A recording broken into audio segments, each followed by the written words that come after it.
যারা যারা মাধ্যমিক পরীক্ষা দিয়ে বাড়িতে এখন অপেক্ষা করছো তোমাদের রেজাল্ট কবে দেবে, এই অপেক্ষার দিনগুলো হয়তো তোমাদের কাছে শেষ হচ্ছে না। যদি পৃথিবীর এবং আমাদের দেশের অবস্থা যদি ঠিকঠাক থাকতো, তোমরা হয়তো তোমাদের পড়াশুনোর জীবনে আবার ফিরে যেতে পারতে। কিন্তু এখন সারা পৃথিবী লড়াই করছে, তোমাদেরকেও লড়াই করতে হবে এবং তার মধ্যে থেকেও তোমাদেরকে পড়াশুনো কিন্তু চালিয়ে যেতে হবে। তাই সেই উদ্দেশ্যেই ধরে নেওয়া হচ্ছে তোমরা সকলেই পরীক্ষায় পাশ করবে। তাই তোমাদের জন্য সরকার পক্ষ থেকে মডেল অ্যাক্টিভিটি টাস্ক। আসলে আমি কথা বলছি যারা মাধ্যমিক পরীক্ষা দিয়ে 11-এ উঠবে। ধরে নাও তোমরা সবাই 11-এ উঠে গেছো, সুতরাং তোমরা যাতে বাড়িতে বসে না থাকো, অল্প অল্প করে মডেল অ্যাক্টিভিটি টাস্কগুলো শুরু করে দিতে পারো। স্কুল খুললে রেজাল্ট যাই হোক না কেন, তোমরা সেই মডেল অ্যাক্টিভিটি টাস্কগুলো তোমার স্যারের কাছে জমা দেবে। ইউটিউবে প্রথম তোমরা সার্চ করে দেখতে পারো ক্লাস 11-এর model activity task for English, ইংরেজি বিষয়ের সম্পূর্ণ উত্তর সহ ভিডিও তোমাদের এই প্রিয় চ্যানেলে আমি নিয়ে এসেছি। তোমাদের যদি ভিডিওটা ভালো লেগে থাকে, প্রথম থেকে শেষ পর্যন্ত ধরে ধরে ভিডিওটা দেখবে, বোঝার ট্রাই করবে। গল্পগুলো তোমাদের কাছে অজানা, কবিতাগুলো তোমাদের কাছে অজানা, টোটাল সিলেবাসটাই তোমাদের কাছে অজানা।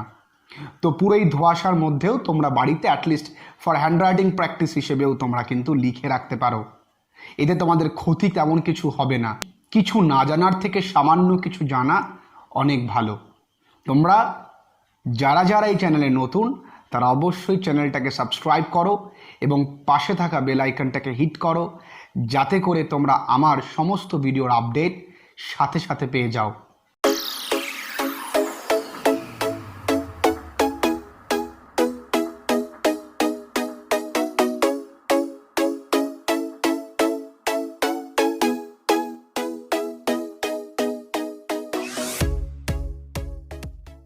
তো তোমাদের জন্য মডেল অ্যাক্টিভিটি টাস্ক দেখতেই পাচ্ছ তোমরা। Model activity task class 11 English, pros, poem, rapid reader.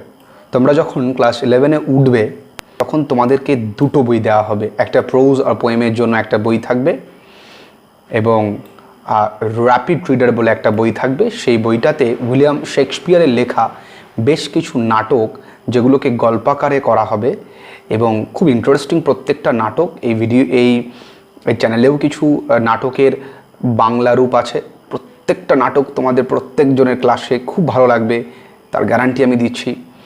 যারা আগে একাদশ শ্রেণীতে পড়ে গেছে আমার কাছে, তাদের কাছ থেকেও তোমরা কিন্তু শুনে দেখতে পারো। এটা হচ্ছে প্রশ্ন। এই প্রশ্নগুলোর সঙ্গে আমি কিন্তু উত্তরটাকে এমনভাবে সাজিয়েছি যে প্রশ্ন উত্তর করে নোটস মতন করেছি। তো আমরা সেই পেজে চলে যাই। তো দেখো, তো দেখা যাক। এ হচ্ছে পুরোটা সেটিংস আমি করেছি এই জায়গাটায়, তোমরা দেখতেই পাচ্ছ। একটু হালকা বড় করে নিই। ইয়াস। প্রোজ, প্রথম question. In any case we could not have kept a criminal like him in the house. In any case মানে যে কোনো উপায় আমরা রাখতে পারি না একটি ক্রিমিনালকে, আসামিকে, তার মতন এক আসামিকে আমাদের বাড়িতে। এটা লীলা স্ট্রেইন থেকে নেওয়া। লীলা স্ট্রেইন ক্লাস 11-এর প্রথম গল্প, খুবই সহজ এবং খুবই সুন্দর একটি গল্প, আর কে নারায়ণের লেখা। তোমাদের ক্লাস 10ও শুরু হয়েছিল আর কে নারায়ণ দিয়ে, তোমাদের 11ও শুরু হবে আর কে নারায়ণ দিয়ে। তো এই প্রশ্ন থেকে বলেছে হু ইজ দ্য স্পিকার। 11-এর বন্ধুরা, তোমরা যেমন মাধ্যমিক দিয়েছো যে তোমরা প্যাসেজ পেয়েছিলে, সেই রকম সেখান থেকে দেখে দেখে উত্তর লিখতে পারতে। 11-12-এ তেমন নয়। 11-12-এ তোমাকে প্রশ্নের উত্তর একা একা মুখস্থ করে হোক বানিয়ে হোক লিখতে হবে। ভয় পাবার কিচ্ছু নেই, বরং এতে নাম্বার আরও বেশি পাওয়া যায়। সত্যি শুনেছো তোমরা, এতে নাম্বার বেশি পাওয়া যায়। হু ইজ দ্য স্পিকার, এখানে বক্তা কে। Whom does criminal refer to, criminal বলতে কাকে রেফার করা হয়েছে। আগে প্রশ্নের মানেগুলো বুঝে নিই। What message is conveyed by the sentence in the story. এই গল্পে এই লাইন দ্বারা কোন মেসেজ মানে কোন বার্তা প্রমাণিত হয়। Describe the ending of the story, মানে এই কোশ্চেনটার অরে কিন্তু এই কোশ্চেনটাও থাকতে পারে। যাই থাকুক না কেন, কোশ্চেনটা ইম্পর্টেন্ট তোমাদের পরীক্ষার জন্য। তো প্রথম প্রশ্নের উত্তর মানে হু ইজ দ্য স্পিকার, খুবই সোজা। জাস্ট একটু লেজুর যোগ করেছি। In the famous short story last train by R K Narayan, the speaker of the above quoted line is mister Sivasankar. তুমিও কিন্তু সরাসরি লিখতে পারো, শুধু হুয়ের জায়গায় উত্তর, যে mister Sivasankar is the speaker of the above quoted line. Clear? Okay, এখানে ক্রিমিনাল বলতে কাকে বোঝানো হয়েছে? আসলে গল্পের চরিত্রে সিদ্ধা নামে এক চাকর আছে, Sidda who worked in Sivasankar's house for little pay, যে শিবাশঙ্করের বাড়িতে সামান্য অর্থের বিনিময়ে কাজ করত, তাকেই এখানে ক্রিমিনাল বলা হয়েছে। ওকে, কেন বলেছে একটু দেখি। ইন লীলা স্ট্রেট, মানে এইবার আমরা দেখব যে এখানে কি মেসেজ, কোন বার্তা প্রমাণ পায়। In Leela's train, Sidda is wrongly treated by Leela's parents. আসলে এখানে গল্পটা না বললে তোমাদের কাছে অনেকের তোমাদের অনেকের কাছে একটু ধোঁয়াশা মনে হবে। আসলে সিদ্ধা হচ্ছে লীলার বাড়িতে কাজ করে। শিবাশঙ্কর ওই বাড়ির মালিক এবং মিসেস শিবাশঙ্কর সিদ্ধার মালকিন। তো একদিন ওই বাড়িতে সোনার চেন হারিয়ে যায়, সম্ভবত দোষটা গিয়ে সিদ্ধার ঘাড়ে পড়ে। এইখানেই গল্পের টুইস্ট আছে, পুরোটা বললাম না, তাহলে তোমাদের গল্পের ইন্টারেস্ট হারিয়ে যাবে। আমরা ক্লাস শুরুতে খুব ইন্টারেস্টিংলি গল্পটা পড়বো। In Leela's train, Sidda is wrongly treated by Leela's parents. Leela's ট্রেন্ডে গল্পের মধ্যে সিদ্ধাকে মানে ভুলভাবে পরিচালিত করা হয়েছে, and is finally dismissed from the job, এবং শেষে তাকে তার কাজ থেকে তাড়িয়ে দেওয়া হয়। In this context mister Sivasankar said, এই কারণেই মিস্টার শিবাশঙ্কর বলেছিল যে আমরা এর মতো ক্রিমিনালকে আমাদের বাড়িতে রাখবো না। এই মেসেজটা raises questions about the behaviour of the masters toward their servant. এই মেসেজ একটা প্রশ্ন তোলে যে প্রভুদের, বাড়ির মালিকদের চাকরদের প্রতি যে ব্যবহার ইন কমন ইন্ডিয়ান হাউসহোল্ড, আমাদের অধিকাংশ ভারতীয় বাড়িতে চাকরদের প্রতি কিন্তু মালিকের ব্যবহার ভালো হয় না। ওয়েন সামথিং ইজ মিসিং, যখন কোনো কিছু মিস হয়, a servant is inevitably suspected for the wrongdoing. এর মানে কি?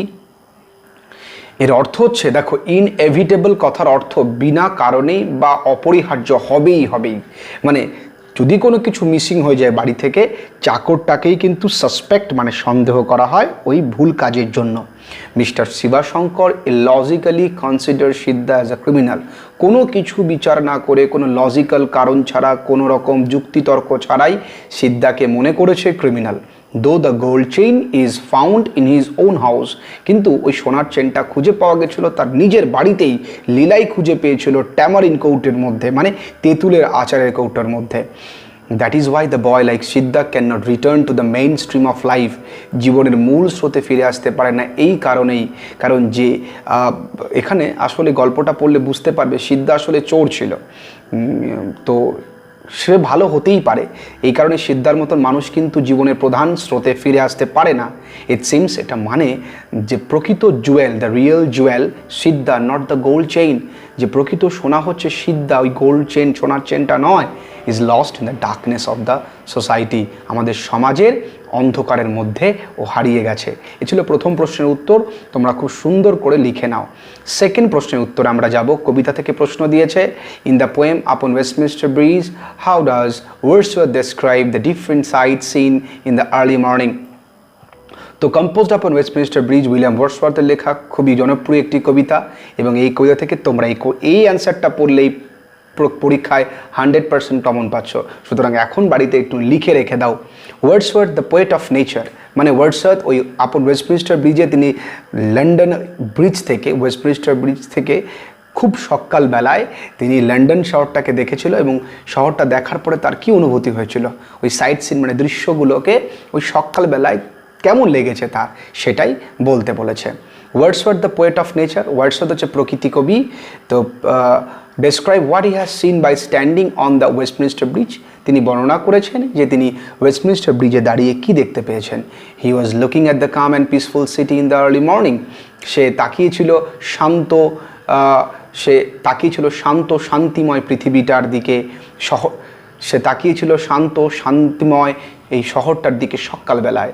The poet indicates the change that appears in the morning of the city, তিনি বুঝিয়েছেন সকালবেলায় কী কী পরিবর্তন ঘটেছে প্রকৃতির। He describes that is nothing more beautiful in this world that what is visible from the Westminster Bridge in the early morning. তিনি বলেছেন যে পৃথিবীতে এই সকালবেলায় ওয়েস্টমিনস্টার ব্রিজে যা দেখা যাচ্ছে এর থেকে সুন্দর আর কিছু হতে পারে না।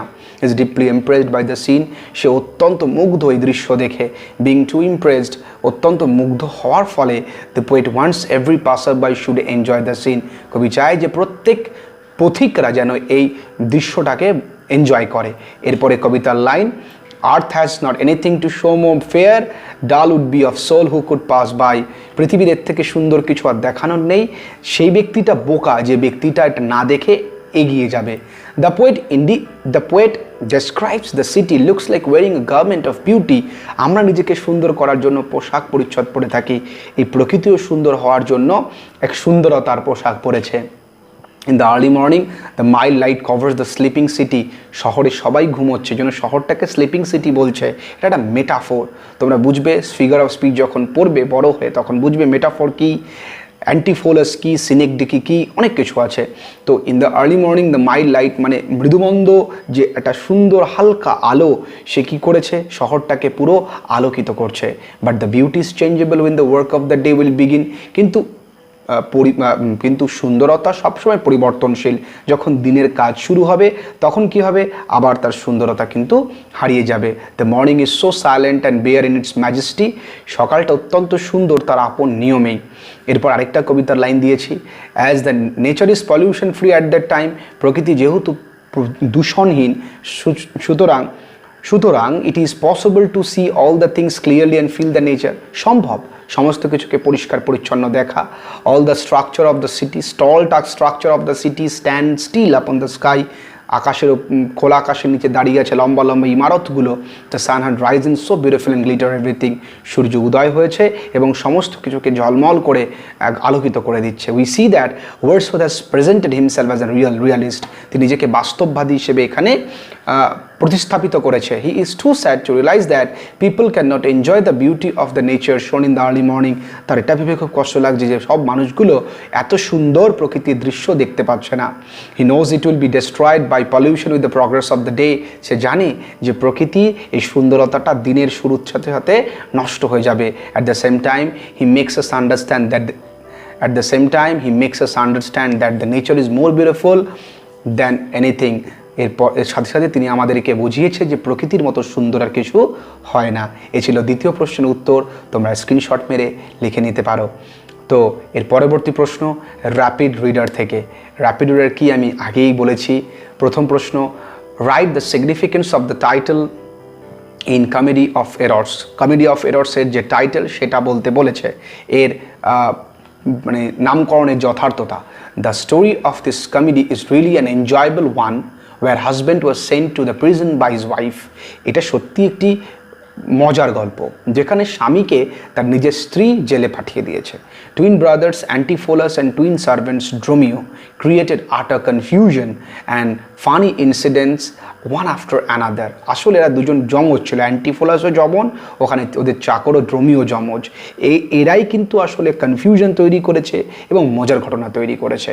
Adriana complain that her husband was in the convent custody and just at that moment her real husband and servant reached there. Adriana complain করছে যে তার স্বামীকে বিনা কারণে একটা মঠের কারাগারে আটকে রেখে দেওয়া হয়েছে, আর ঠিক সেই সময় তার স্বামী এবং তার সার্ভেন্ট হাজির।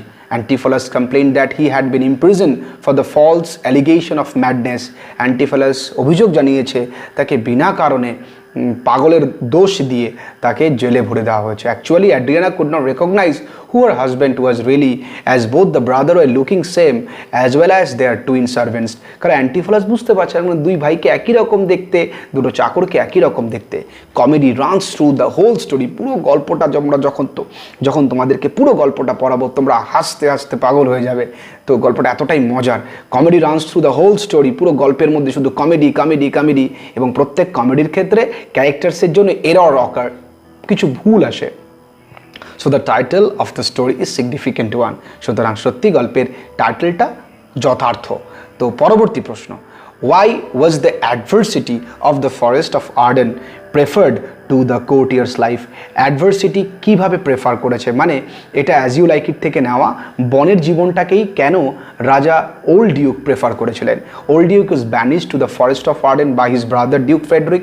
ওল্ড ডিউককে ফরেস্টের আর্ডেনে নির্বাসিত করেছে তার ভাই, and he and followers lived there, এবং সে এবং তার ফলোয়ার্সরা, তার অনুগামীরা সেখানেই বসবাস করতো। Okay, like the old Robin Hood of England, রবিনহুডের মতন। The duke became aware of the positive side of adversity during his stay in the forest of Arden.